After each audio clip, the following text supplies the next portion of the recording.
साल की 365 रातों में से एक रात ऐसी आती है जब प्रकृति खुद इंसान को सोने की अनुमति नहीं देती। लेकिन 90% लोग आज भी ये नहीं जानते कि महाशिवरात्रि केवल शिव पार्वती विवाह नहीं है। अगर ये सिर्फ शादी की रात होती तो इसे जागरण क्यों कहा जाता?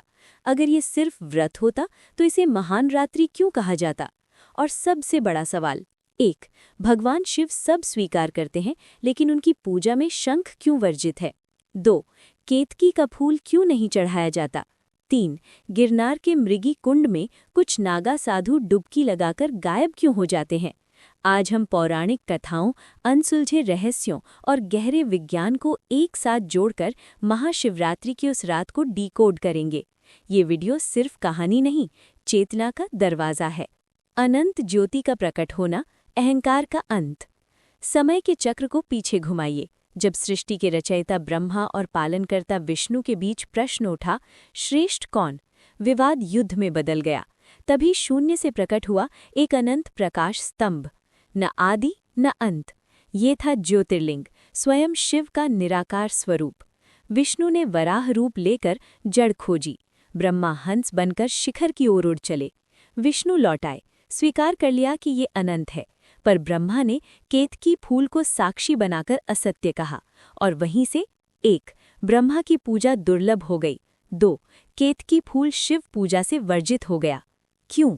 क्योंकि महाशिवरात्रि केवल उत्सव नहीं, अहंकार के पतन की स्मृति है।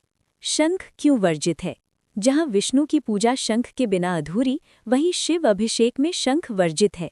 कथा कहती है, शंखचूड़ या शंख चोर असुर के वध के बाद शंख को उसके प्रतीक रूप में माना गया, पर प्रतीक के पीछे गहरा मनोविज्ञान है।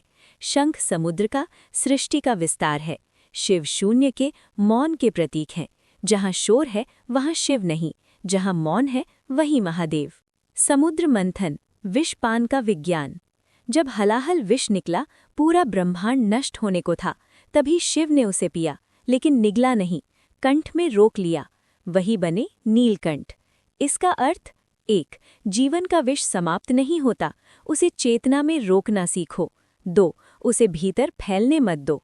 इसीलिए महाशिवरात्रि में जल चढ़ाया जाता है, शीतलता का प्रतीक। भांग और धतूरा मन के ताप को शांत करने के प्रतीक। और पूरी रात जागरण, ताकि चेतना सो न जाए। शिव शक्ति मिलन, ऊर्जा संतुलन।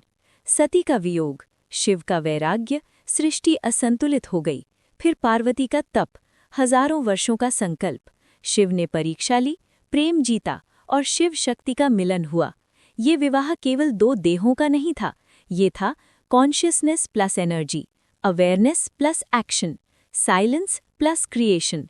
यही संतुलन है महाशिवरात्रि। गिरनार का रहस्य, मृगी कुंड। गुजरात के गिरनार में महाशिवरात्रि की रात नागा साधु मृगी कुंड में डुबकी लगाते हैं। कुछ लौटते हैं, कुछ नहीं।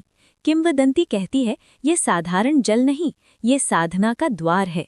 विज्ञान कहता है गुफाएं, जलधाराएं, अंधेरे मार्ग। पर आध्यात्मिक परंपरा कहती है, जो लौटता नहीं वो होता नहीं, वो मिल जाता है। चित्रभानु, सबसे सरल अध्याय। एक शिकारी, अनजाने में व्रत, अनजाने में जागरण, अनजाने में बेलपत्र अर्पण, और अंत में करुणा का जागरण। महाशिवरात्रि का सार यही है, 1. पूजा नहीं, 2. परिवर्तन। विज्ञान क्या कहता है?